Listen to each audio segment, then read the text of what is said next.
Today's presenters will be Rachel Amobadorf, Sean Gary, and Judith Langnick, all from Abcam.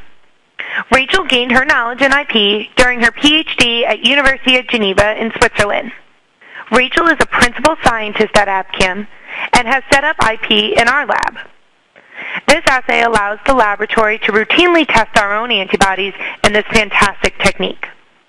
Sean received his PhD at University College Dublin and spent countless hours trying to IP various kineses involved in mitotic progression.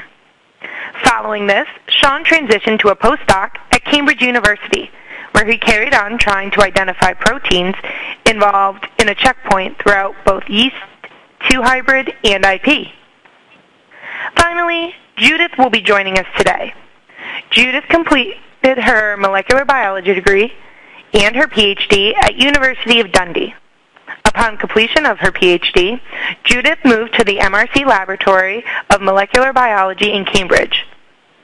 Judith joined Abcam in 2011 and is a product manager.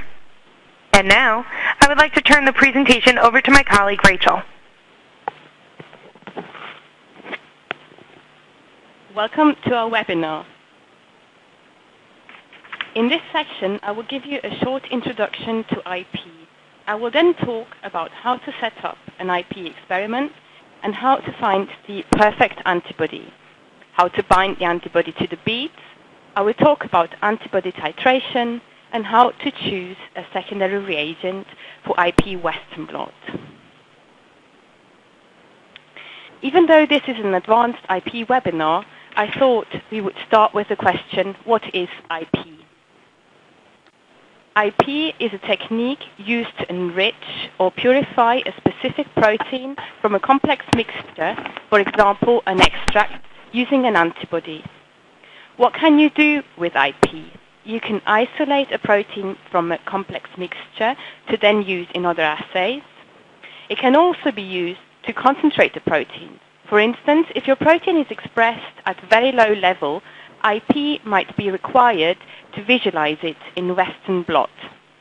Or you can determine protein-protein interactions in so-called co-IP. In this technique, the protein of interest is immunoprecipitated, and you then check either by Western blot or mass spec if other proteins were co-purified with your protein of interest. In the next slide, you can see a typical IP Western blot.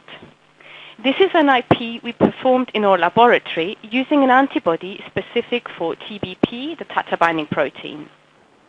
The bands created by TBP are highlighted by the red square. You can see a nice enrichment of TBP in the IP in line 3 compared to the extract in lane 1. This blot contains all the typical IP Western blot controls. I just want to talk you through these IP Western blot controls. The first lane is the extract or input, the starting material.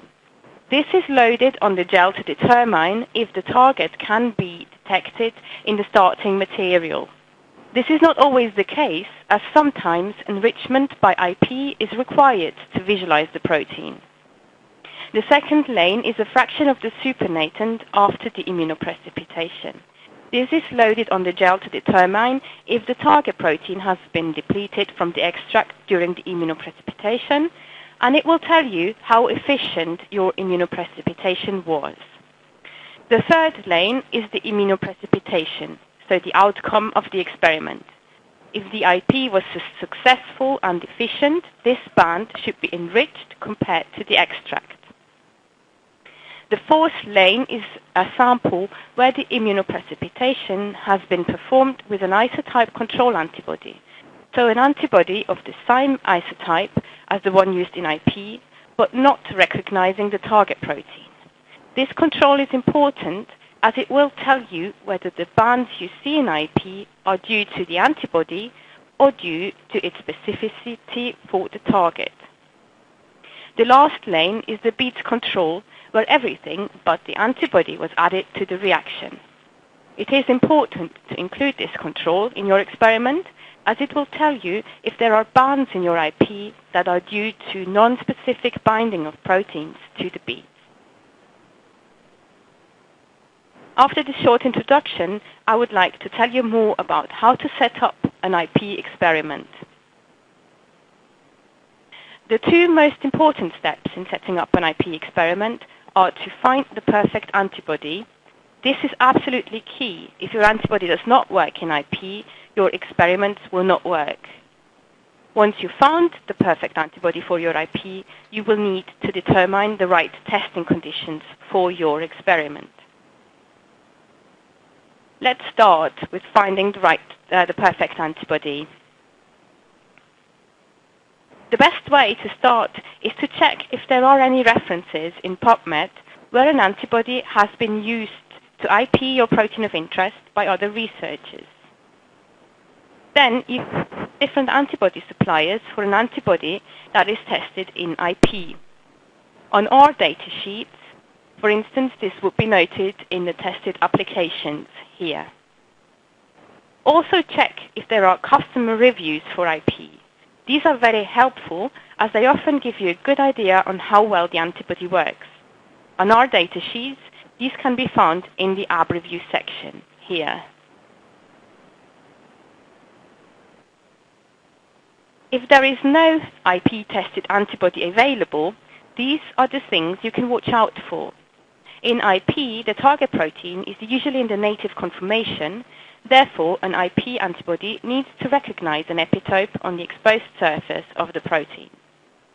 Furthermore, as it is a pull-down reaction, the antibody also needs to have a high affinity for the epitope. So if you look for an antibody that works in IP, it is worth checking if the immunogen is on the exposed surface of the protein. You can only do this, though, if the structure of the target protein and the immunogen used to generate the antibody are known. Other good indicators for success in ChIP are if the antibody works in ChIP or immunohistochemistry, IHC, as these techniques have similar requirements for the antibody as IP. A question we often get is, should I choose a poly or a monoclonal antibody? Polyclonal and monoclonal antibodies can both be excellent IP antibodies, but they have different advantages and disadvantages. Monoclonal antibodies are specific to a single epitope, whereas polyclonal antibodies consist of a pool of antibodies that recognize different epitopes. The probability that a polyclonal antibody works in IP is therefore higher than that of a monoclonal antibody. But this does not mean that a monoclonal antibody will not work in IP. Monoclonal antibodies do have an advantage. Due to the nature of how they are made, they usually show minimal batch-to-batch variation. Polyclonal antibodies are more prone to show batch-to-batch variation, as they need to be remade by immunizing another animal. We do extensive testing of each batch to ensure each new batch is comparable to the last one, but slight differences between batches are almost impossible to avoid. We have now covered how to find the perfect antibody, and we'll discuss the next step, the binding of antibodies to beads.